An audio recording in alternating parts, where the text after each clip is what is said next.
Everyone, my name is Gwen and I am the Golden Pomegranate.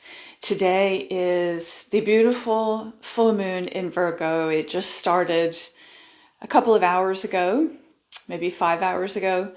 And so I thought that we could look at some of the cards that are associated with Virgo and also Pisces, because we are in the sun sign of Pisces. And the way that I think about when you have a full moon within a sun sign, because the full moon within a sun sign is going to be different from the new moon. So with Pisces, we're going to have the new moon in Pisces, but the full moon is in Virgo. And the way that that works is you look across the zodiac belt for the opposite sign. And in this case, it's Virgo. So you might remember last month we were talking about Aquarius. The full moon in Aquarius was Leo. So you just keep going. And I like to think about patterns like this because it helps me remember without looking things up, because you don't always have resources with you. You can't always stop what you're doing to look things up. So you can figure things out on your own. And that's one of the things that I like about the Tree of Life as well, is that if you remember the patterns, you can work things out where you are. So if someone says something mysterious like, this particular card is on path 25 on the Tree of Life, and you might be thinking, well, I don't have to memorize all of these. Well, you don't. The trick in that case, you say path 25 is you just subtract 11, because the first 10 paths are the Sephiroth, and so you just subtract 11. So from 25, then you would get 14, and that's the art card. So that's where we are. And funnily enough, that's what I did my reading on today, was the art card. So maybe I've just kind of got that in my head. So the cards that we have, well, before I get started, what I wanted to say very briefly is that there's a friend of mine here on Instagram called Yod and Qof, and I'm sorry if I mispronounced your name, Jan, but I wanted to tell everybody about your page because he talks about Sabian Symbols, which are just so fascinating. I think that they're only about 100 years old, but they are wonderful ways to look at the energy that's going on in the day, because you have one for every day. You have a Sabian symbol for every day. And what that is it's a little story. It's a metaphor for the energy of the day. And today's was a bazaar, a church bazaar. And that is, a bazaar isn't a shopping area, not a strange church, but so a church bazaar. And the idea behind that is community, and community getting together and supporting each other. And I just thought that was a lovely Sabian symbol for today, because I just wanted to thank you for being here today and for watching this later, if you have the chance to watch this later, because everybody here on Instagram has been so wonderful and friendly and supportive to me. So I really appreciate that. I'll put a link to Jan's page when I post this video so that you can keep track of the Sabian symbols. So let's look at Virgo first. I suppose we should really look at Pisces first, because we're in the sun sign, but because we're in the full moon, and full moon just feels so powerful, doesn't it? So we can maybe look at the Virgo cards first.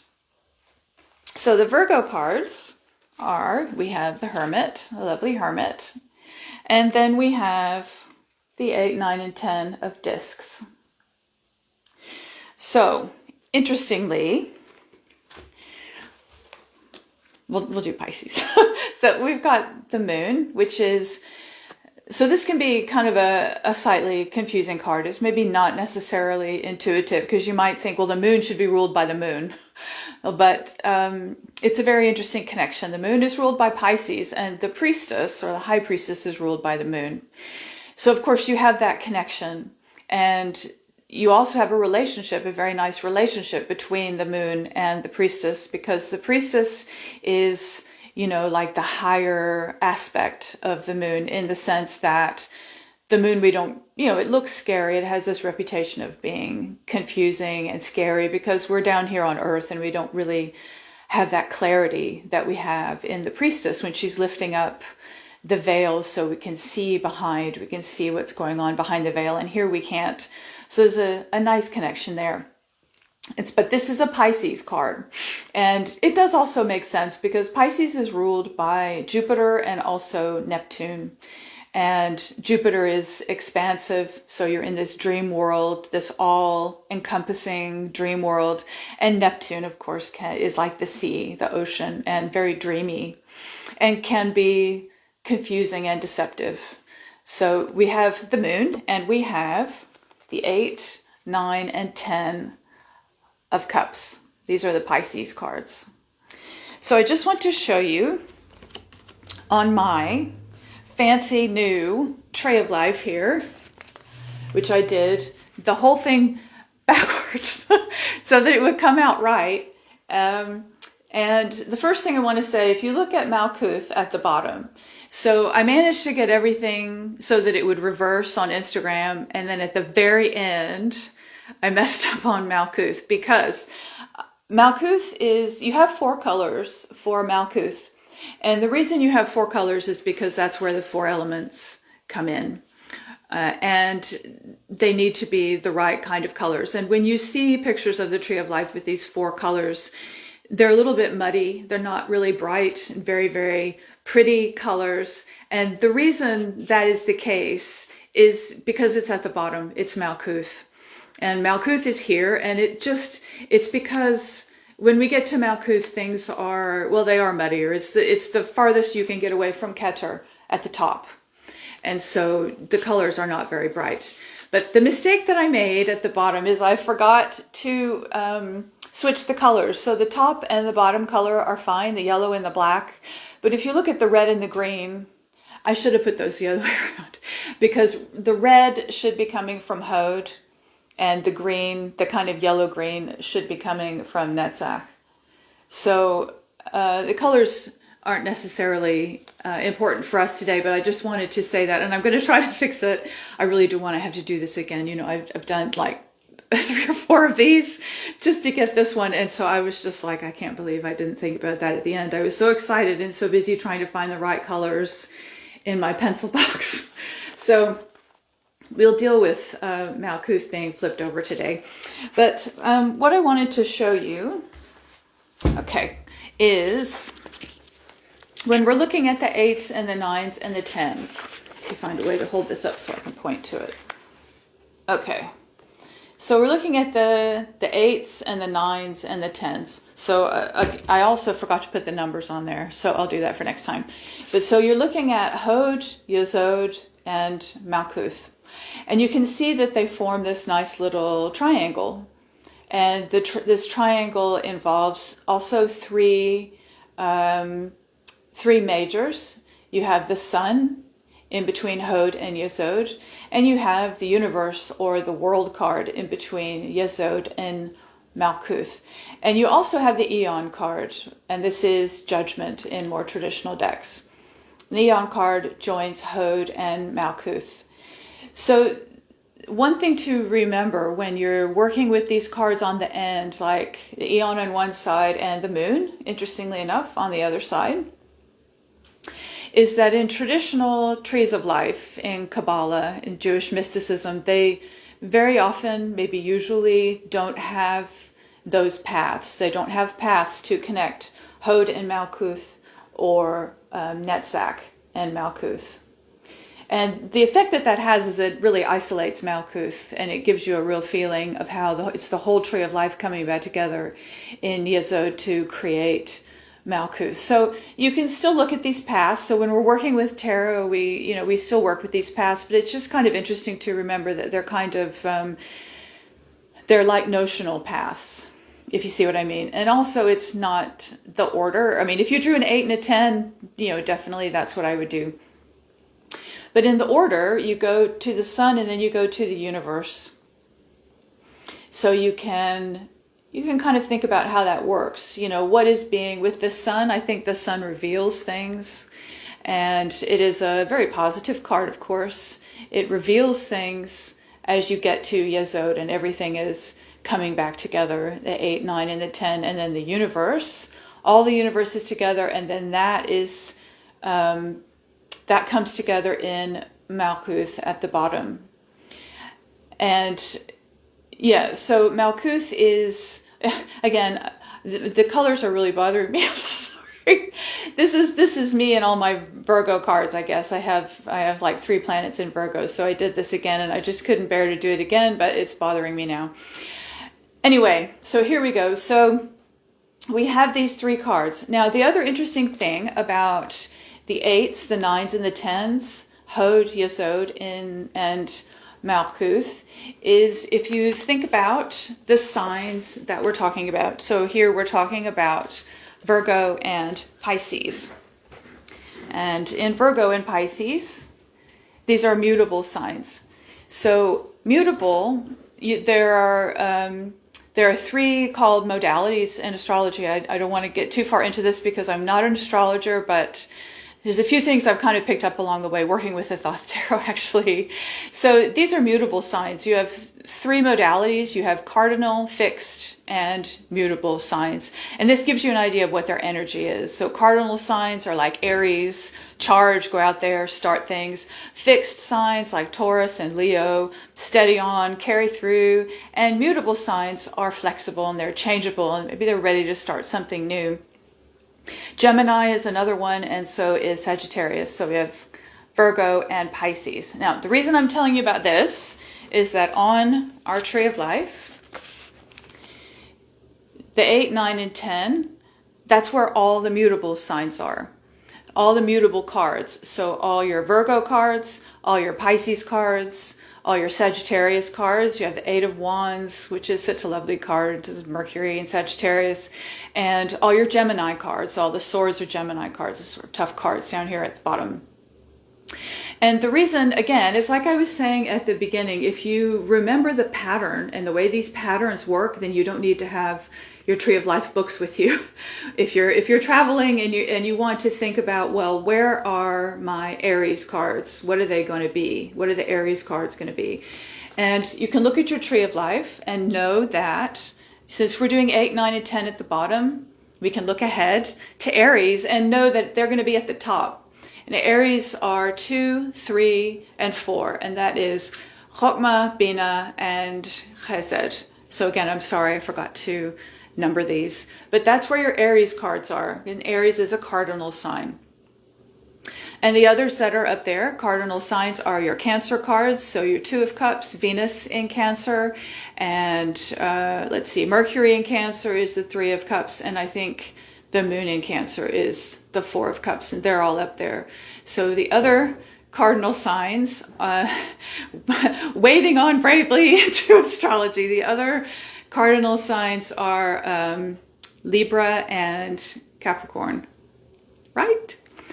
So they're going to be up here as well. Yes, I think that's right, because the 2 of Discs I know is Capricorn, and Libra, the 2 of Swords is a Libra card. So if you can remember that, if you can make that association with astrology and figure out on the go where your cards belong. It's really, really a good trick. So, okay.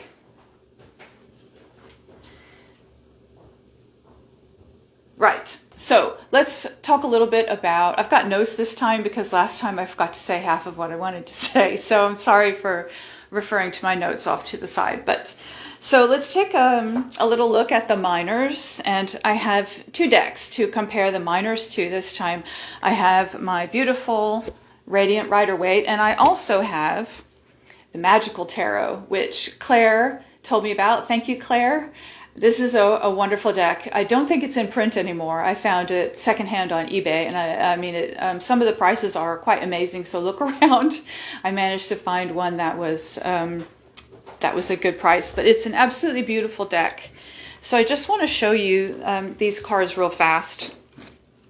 This is a Thoth-based deck, and there's some Kabbalah on it as well, but the artwork is just spectacular. And this is the Hermit. Isn't he wonderful? He's absolutely beautiful. And his cards are the 8 of Discs, the 9 of Discs. And you can see you have the title. You have the esoteric title at the top. You also have Hebrew on the cards. Now, the thing about this deck is that it is hand drawn. So you can see, especially with the Hebrew letters, maybe he's trying to work his way around the edges there. So you can tell what these, and there's a little illustration in there, which is kind of like the Sabian symbols I was talking about before with this little picture. And then it tells you at the bottom what Sephira you're in. In this case, you're in Yesod. Do I ever use the Rotomundi Rosicrucian Tarot? I do have that. I don't, is that the one that's kind of dark? I think there are some brown, it's a lot of brown colors. I do like Rosicrucian tarots. I also, I think I think the Rose Tarot is also a Rosicrucian Tarot, and I like that one a little bit better because I think the one that you're talking about, the Rotomundi, there are a lot of alchemical images which I think could be a little bit off-putting, because what I do mostly with these decks is I put them on Instagram. So I use the decks for myself, but in terms of Kabbalah, and I just meant the colors rather than, sorry, I should be more specific. It's sort of dark colors, like brown colors, and so they're very hard to photograph. I know that's a really silly and shallow reason not to be using a beautiful deck, but that's why I do have it and I do like it. And it's a fantastic book, actually. If anybody's interested in a Rosicrucian Tarot, the book is wonderful, an explanation of Rosicrucianism. So let's see, then we have one last card here. We have the Lord of Wealth. And so these are the traditional names. The traditional names of these cards come from the Order of the Golden Dawn, and where you have these titles like the Lord of Wealth, whereas Crowley took that away and just called his Ten of Discs Wealth.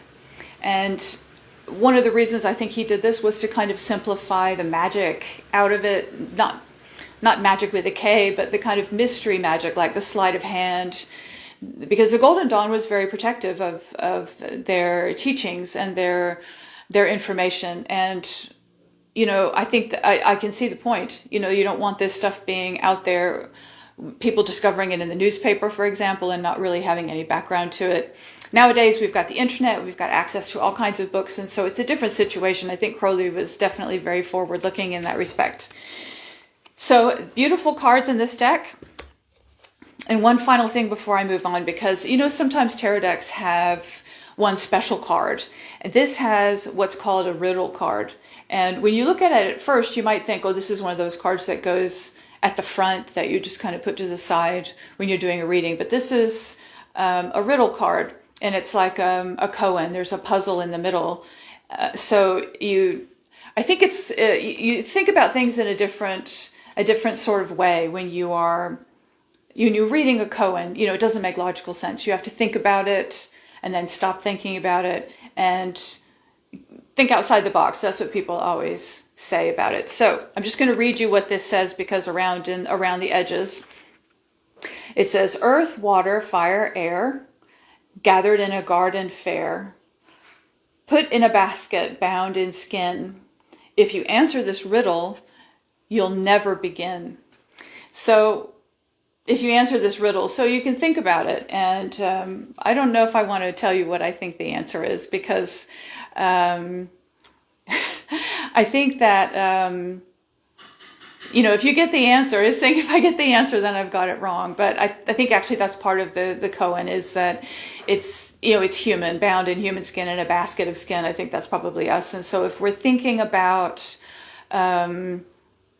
you're trying to find the answer to something, you don't want to look to your human self. You don't want to look to your human mind. You want to look to something else. And basically he says there's a Hebrew word in here. Okay. So this is going to be backwards. I don't know if anybody's going to be able to read this. And I can't read Hebrew well enough to tell you what this is, but we will look at Hebrew letters later. So stick around. I've got a beautiful deck to tell you all about Hebrew letters.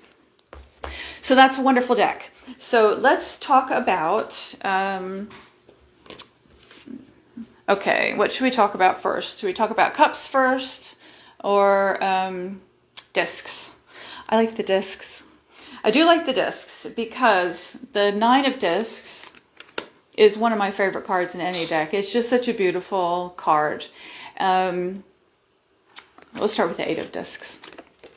So the Eight of Discs in the Rider-Waite-Smith, we know, is about working and taking care with things. And in this card, you can see that there are these flowers. There are 8 flowers, and they're protected by leaves. And so there's an element here of when you're working on something, when you are developing something, to keep it private. Something is growing, but maybe it's not time to tell people about that yet. And also anything that, just protect it from whatever it needs to be protected from. And the other interesting thing about this card is that the petals are red. And I don't know if you can see, but in the middle of the flowers there are 5 little stamen. I guess that's what it is. And those refer to Mars. Now, I'm not an expert on color scales, and so people who are an expert on color scales might be able to tell you that there's a reason why this red is here that has nothing to do with Mars. But when you're working on the Tree of Life, handy Tree of Life. Okay, so Hod is here. This is where all your 8s are. And Gevora is right here. This is Mars, and it's red. So it's making a connection to Gevora. And the card that connects those two is the Hanged Man. So, you know, just little sort of clues that you can think about when you draw the 8 of discs. Not necessarily that every time it's going to be meaningful, but, you know, you can look at things and say, well, is this meaningful? Does this connection mean something? And you have a very organized set here. So in the Thoth Tarot, when Crowley wanted to express something that was positive, it's always balanced. He wanted to say there's an element here of being balanced. And when things are unbalanced, that was a clue about the card being unstable. And I don't have it out, but if you look at your Thoth 7 of discs, that's a good example of that, because he used something, I think, called geomancy, which again, I'm not familiar with that, but that's where the arrangement of the 7 discs on the 7 discs, that comes from geomancy. So you can tell this is a very balanced and solid card. And if we go to the 9 of discs, here you have, so this is a version of the Tree of Life. Basically, it's the center 6, 8 discs. And if you look very closely, what you can see is little faces. And the little faces, because these are coins, this is actually about money, which is different from the 10. The 10 is not about money. And the reason that we know that is that these coins are made of wood. They're not actually made of metal. They're made of wood. So this is about wealth. And you know, wealth is a little bit more abstract anyway. So with the 9 of discs here, you have Saturn at the top, and this is going to be backwards, but if you were to go around in a clockwise direction on the Tree of Life, you would have Saturn and then Jupiter, and then Venus below Jupiter, then the Moon, and then Mercury, and then Mars. And so you have the center of the Tree of Life on this card, because everything is balanced. You're bringing everything together. And you've really gained from that. It's just such a beautiful card of achievement, I think. And the 10 of discs is a Mercury card, which we'll talk about Mercury again in a little bit. And these are all signs of Mercury. And Mick Frankel told me, and Mick is the creator of the deck that I'm going to show you in a little bit, the deck of the Hebrew letters. But he told me, says Raphael in the middle. Is that right? I think that's Raphael in the middle. There's a Hebrew word, which you may not be able to read again because it's backwards. But it makes sense, because this is, of course, the Tree of Life, which is also what you see in the Rider-Waite-Smith. And in some systems, in some kind of traditions, I guess you could say, in most of them, in fact, Raphael is the archangel of Tiferet, and that's Tiferet right there in the middle on the Tree of Life. So that makes sense. And Raphael is, and then in that case, the archangel Michael would be in Hod. And yes, I'll put this up on my page afterwards. Thank you. But sometimes I think that Raphael goes a little bit better in Hod. Hod is ruled by Mercury. And Mercury is the healer, and so is Raphael. So I'm not entirely convinced, but I can also see why. And Michael, you know, I think Michael maybe goes in the middle quite well. Anyway, see what you think. You know, if you want to work with the archangels, it is absolutely a fascinating thing to get into. So, very nice cards here. Now, so we look at the Cups cards. So we have indolence. And in indolence, if you think about the Rider-Waite-Smith, you have the man walking away. You have 8 cups sitting. Let me find that because it is quite an interesting arrangement. You have 8 cups sitting here and you have 1 missing. So, you know, he's decided to leave. I think it's a he. This person has decided to leave. He's leaving behind, and the cups are in pretty good shape. And so the way that I usually interpret this card is that even though things are going well, this person has realized that this is not the situation that they want to be in. So they're leaving that. And sometimes that's the best thing to do. You know, discretion is the better part of valor. So enough is enough. Time to move on. And then you can be happy in the 9 of Cups. And in this one, the cups are also shiny, but they're broken. The handles are broken. There are chips on the edges of the lips of the cup. And the flowers are a mess. I mean, these flowers, there's 2 flowers here. They look like brains to me. I'm sorry, which just look like brains to me, which always kind of puts me off a little bit when I see this card. And you have the Sea of Bina back there. It's all very rough. And the association here is that, you know, indolence, it is a kind of, you can say it's laziness. So you've started something, but you've stopped working with it for whatever reason, and you should get back to it. That's very often what I think when I see this card, is that it's something that you should be getting back to. And you can see that things are imbalanced. The water is not flowing properly. That's also a big clue in the Thoth Tarot, when the water is not flowing from one to the next. And you can see that it's imbalanced. You've got 3 on the top, 2 in the middle, and 3. So that's not a very steady structure. However, when we get to the 9 of Cups, this is a beautiful image, beautiful colors, everything's balanced, it looks fantastic. There is a little gray behind it, which, I mean, it is the Thoth Tarot, so there's always something looming, isn't there? In the Thoth Tarot, there's always bad news coming in, sneaking up on you. So it's not 100%. But the 9s, I think in a lot of ways, the 9s are better than 10s, because this is the point where everything is going really, really well. Because in the 10s, things are going very, very well. Here in satiety, everything is going really well. But it's the tipping point. So it is, you can see things starting to overflow because you're getting ready to go into the next cycle, which is good. But it also means that something is, it's coming to the end of a cycle. So that's what's happening here. And in the Rider-Waite-Smith, you have this beautiful rainbow, people looking at the rainbow. And I read somewhere recently that the rainbow is to show how ephemeral happiness is, how temporary it can be. So, you know, whatever the lesson of this card might be, to enjoy the moment, to not be thinking about grasping it and trying to recreate it. I think that's the problem, isn't it? When we can enjoy things and think, this is a wonderful experience, I want this to happen again. And so you try to recreate it in thinking about things that happened in the past, and that can distract you from what's happening in the future. Maybe a whole lot of other really nice things happening in the future. Okay, so again, checking notes because I had some things I wanted to say and I don't want to forget again what I was saying. Okay, right, now Persephone. So where did I get Persephone? Well, you might have noticed this is the Hermit. So if you look at this card down here, this is Cerberus. And Cerberus is the 3-headed dog that guards the gate to the underworld in Greek mythology. It belongs to Hades, the god of the underworld. So that's our first clue. And he's also in a field of wheat. And wheat is associated with Demeter, the goddess of the earth and fertility of the earth, and the mother of Persephone. So, and it's, wheat, I think traditionally ripens in the fall, in the early, sort of late August, early September. And this is a Virgo card, so that makes sense in connecting us to this myth of Persephone. And it's a very internal card.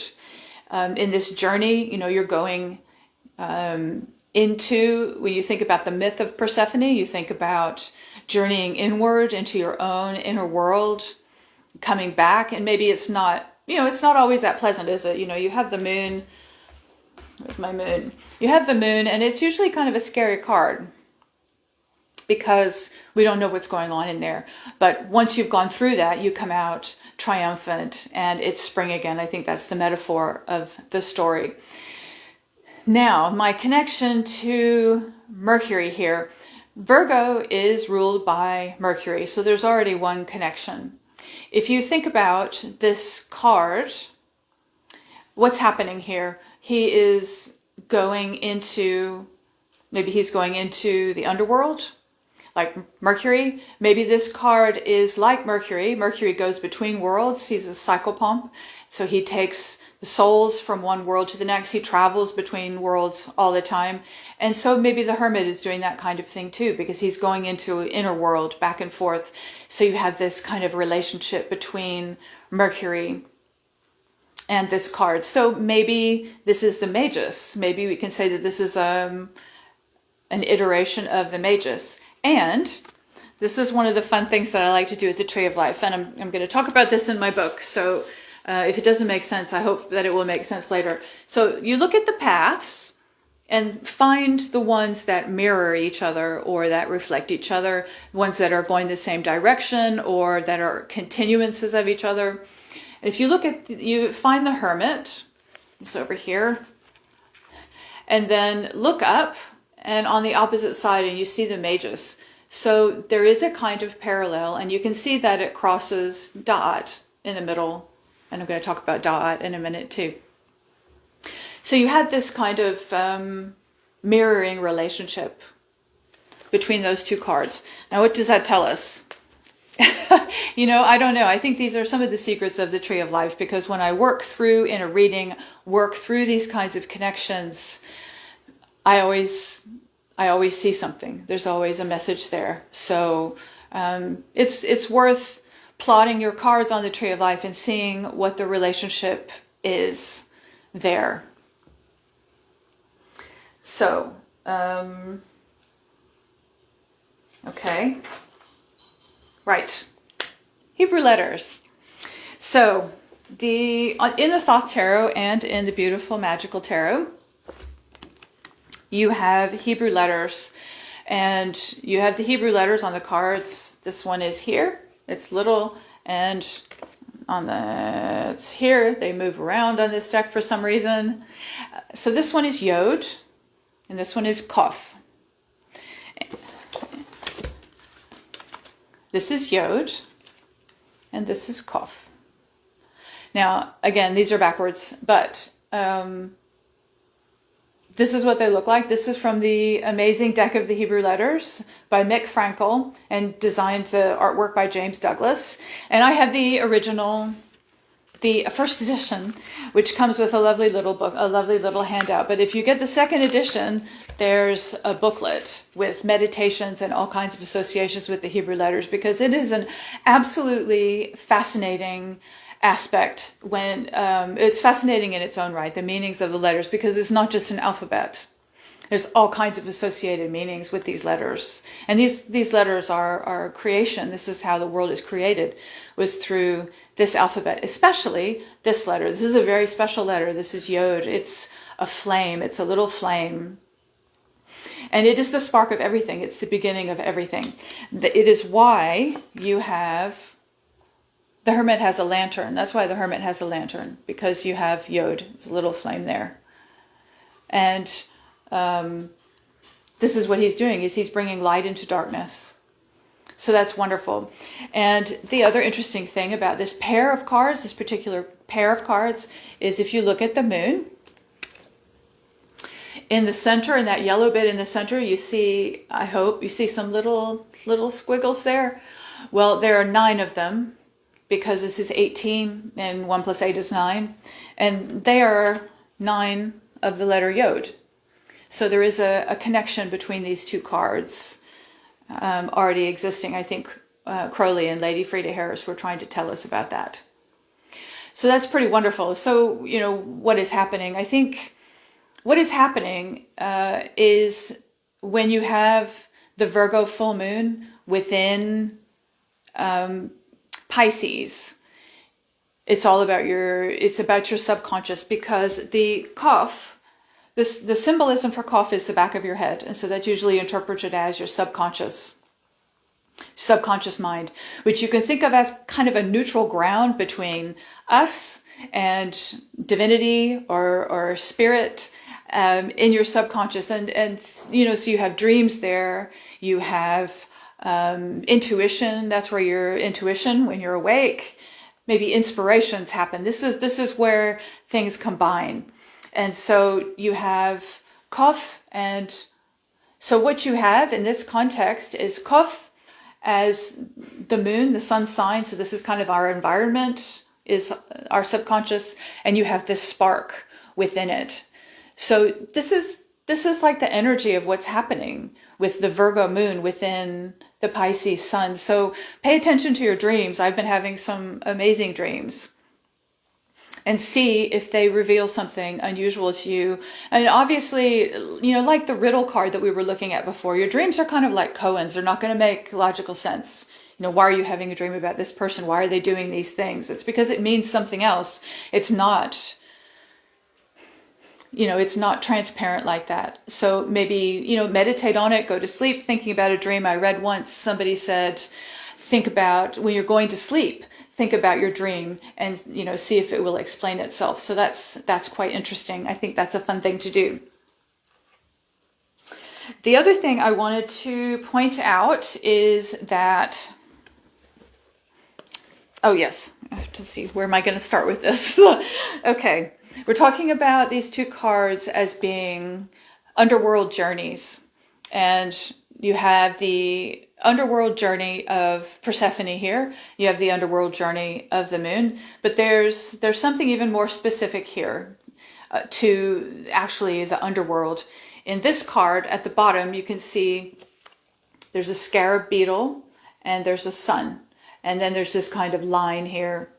Okay, so what happens in Egyptian mythology, there's a story of the god Ra, the sun god Ra. And the explanation for what the sun does every day is it goes across the sky and then it goes through the underworld at night. That's why we don't see it. And he goes through the underworld on a bark, which is kind of like a big canoe, I think. And he takes the sun with him.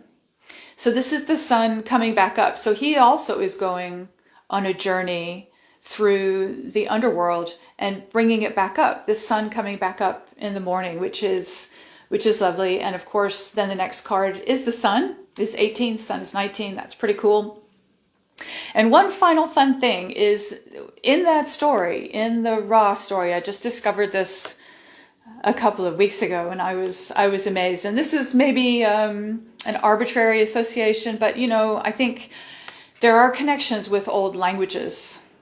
There are connections. So when Ra is, I can't remember now if it's when he's coming up or when he's going under, the gateway, the doorway to the underworld is called Duat, Duath. Does that sound familiar? Well, it reminded me of Da'at, which is in the center of the Tree of Life, there in the middle. And it is sometimes called the 11th Sephira.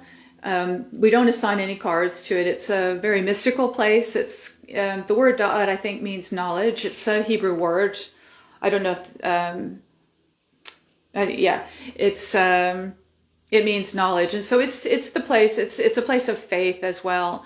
And if you think about the doorway to, if Ra, the god Ra, is going under in the underworld for his revelation, for his knowledge, you can think about it as a metaphor for the kind of internal work that you do. That makes sense, doesn't it? The door to knowledge and Da'at. So like I say, Da'at is a Hebrew word, and I'm not a linguist, so I don't know if that's absolutely crazy, but it's, they do seem very, very, very similar. So I think there's something to that, this sort of journey of wisdom and being open to these messages in the back of your mind, maybe it means that we have a little bit more access to these things than we normally do. So the last thing I want to do, I'm not going to forget this time, is I'm going to draw just a couple of cards. I'm going to put my Thoth Tarot back together here. And I'm going to draw a couple of cards for us for the new moon. No, for the full moon. Do the new moon too. We can do the new moon next time in 2 weeks. Do the full moon. Just draw a couple of cards and then I will let you all go.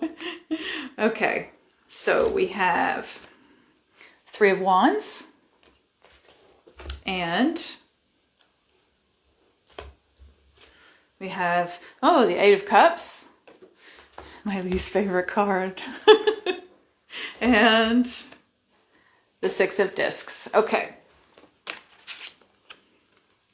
So, right. So, the Three of Wands I drew earlier today for my reading for today, and so when I do that, when I draw a card twice in the same day, I think I need to bring that message with me. So this is about being external. This card is called Virtue. It's about being aligned. And in that case, it's about being aligned with your inner and outer self. You know, show people who you truly are, align what you say with what you do. But it's also about removing boundaries. And, you know, they say that the only sin is separation. And I think there's a lot of that energy in tarot and spiritual work. It's coming back together with who you really are. And the Eight of Cups is maybe saying, you know, we've started this, you've started it, we're on the path, so get back to it, polish those cups, and success, which is success. So on the Tree of Life, what we have is, we have the 3 in Bina, we have the 8, and what was the other card? And then we have the 6. So we do have a triangle here, which is nice. And you can look at the majors, see if the majors are helpful to you at all. What I'm really going to look at here is the Devil, because the Devil is combining, it's connecting Hod and Tiferet. The Devil is here. So, well, what does that tell us? It's about maybe your human side, your physical side, maybe dealing with the physical side, maybe dealing with fears, because, you know, the Devil can be about falling back into bad behavior, like the Eight of Cups. You know, you're neglecting things and need to get back to your spiritual self. So it's an opportunity to pick up those cups again and polish them and fix the sides, whatever it is that maybe you're neglecting. You know, it just overlooked. It is not a big deal. You can fix it. Whatever it is that needs to be fixed, you can fix. So, okay, so thank you very much to everyone who came and everyone who will be watching this later. I appreciate your support very much. I appreciate your comments. Thank you. And happy full moon in Virgo, happy sun in Pisces. And I will see you in a couple of weeks.